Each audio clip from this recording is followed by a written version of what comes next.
All right, young scholars, there's a lot to unpack in chapter 5, and I say unpack because I've been in a lot of teleconferences, and now I talk like a corporate, um, I don't know, boss or something. Not even boss, just like I'm in a corporate meeting. Anyway, um, the so what I'm going to do today is just focus on a theme, an unusual theme for a novel, and also a couple of characters in the chapter, and then I'm going to ask you to do a related assignment. Okay, so I'm actually going to work backwards on part of this, starting at 115 and going back to explain how the theme is sort of developed.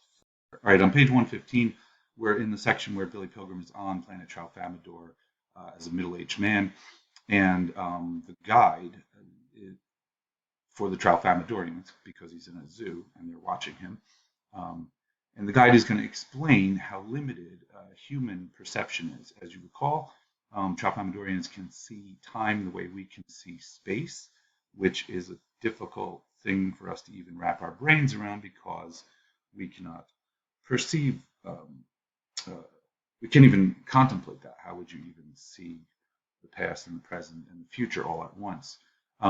So, in almost a reversal of that, the Tralfamadorians are explaining how limited human perception is. And it says the guide invited the crowd to imagine that they were looking across a desert at a mountain range on a day that was twinkling bright and clear. They could look at a peak or a bird or a cloud, at a stone right in front of them, or even down into a canyon behind. But among them was this poor earthling, and his head was encased in a steel sphere which he could never take off. There was only one eye hole through which he could look, and welded to that eye hole were 6 feet of pipe. This was only the beginning of Billy's miseries in the metaphor. He was also strapped to a steel lattice, which was bolted to a flat car on rails, and there was no way he could turn his head or touch the pipe. The far end of the pipe rested on a bipod, which was also bolted to the flat car. All Billy could see was the little dot at the end of the pipe. He didn't know he was on a flat car. Didn't even know there was anything peculiar about this situation. The flat car sometimes crept, sometimes went extremely fast, often stopped, went uphill, downhill, around curves, along straightaways. Whatever poor Billy saw through the pipe, he had no choice but to say to himself, "That's life." So what they're describing in this metaphor is the limited perception. Billy can't see so much of the world, but what he does see, that tiny little view from that pipe, is what he has to say is what life is. And in this chapter, there's a lot of things. Some of them are almost ridiculous that have to do with this idea of a world that we don't fully perceive, and yet that we try to make meaning from. There's a point where the fact that Billy is an optometrist would be something sort of like if you've ever read The Great Gatsby, there is this. Okay, sorry, I had a little interruption with the weather. Anyway, so I was talking about the idea of perception in the novel. Obviously, the Tralfamadorians can see more than we can see. Um, Billy, oh, I was talking about The Great Gatsby. There's the sort of billboard with that doctor's eyes watching all the time, and it's indicated or suggested that it's symbolic, but never clearly stated, I don't believe, as to what the symbolism is supposed to be. Vonnegut makes Billy an optometrist and then actually has Billy say that he's making, at a certain point, once he's got his wisdom from the Tralfamadorians, um, actually has him saying that he's crafting lenses for the soul when he is evangelizing or preaching what he has learned from the Tralfamadorians, which is about perception, which is also in the constant refrain of "So It Goes," how death is perceived to aliens. The most significant thing in human life um, is perceived by them in a completely different way because of the way they can see time. We have Roland Weary's version of the true war story, which is in his head, where he's a hero, even though he actually got his whole platoon or whatever killed. There's a scene in chapter 5 after the POWs shave, which we'll go over, where the Englishmen look at them and say, "Oh my God, we almost forgot how young you are. That this war that you're actually children." Which again goes all the way back to the beginning with how war is perceived, and what soldiers are with Sinatra and Wayne, John Wayne, and also a part we're going to go over the Gospels from outer space, how the message of the, the Bible is perceived by people. All right, in this case, Trout supposes that the problem is actually in the text rather than in people's perceptions. With that in mind, I'm going to go back a few pages to the introduction of Edgar Derby, or the focus on Edgar Derby. So this passage is from page 106. Derby told him he was 45. Sorry, he's speaking to Colonel.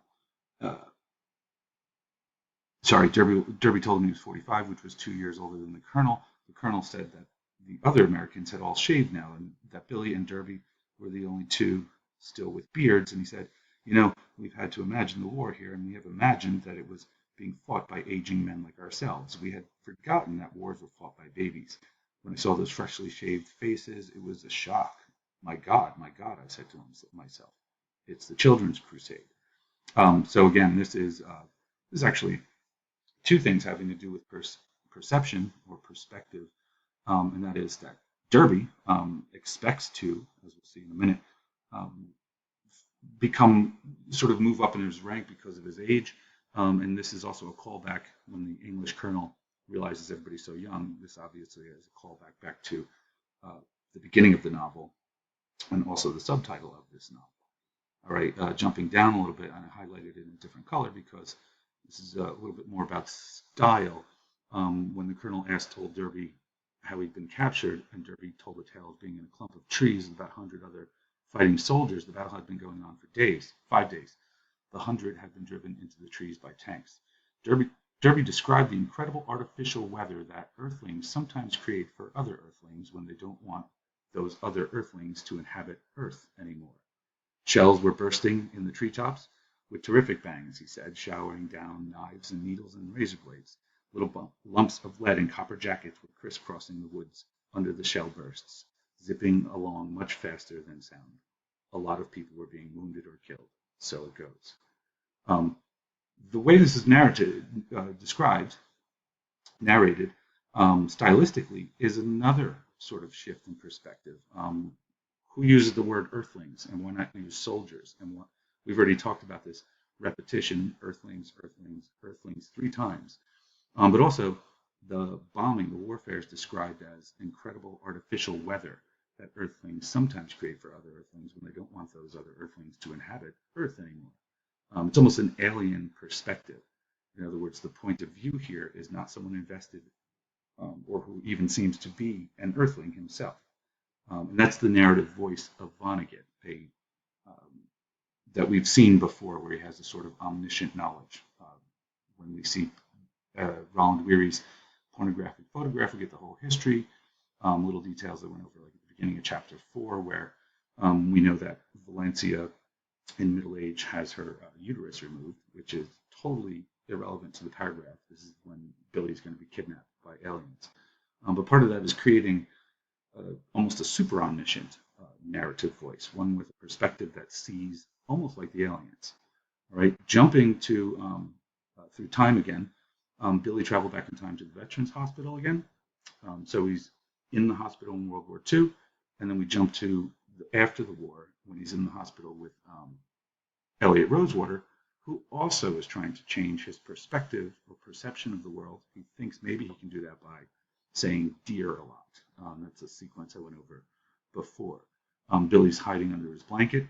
I'm just going to jump over to this part. His fiancée was out there now, sitting on the visitor's chair. Her name was Valencia Merble. Valencia was the daughter of the owner of the Ilium School of Optometry. She was rich. She was as big as a house because she couldn't stop eating. She was eating that. She was eating a Three Musketeers candy bar.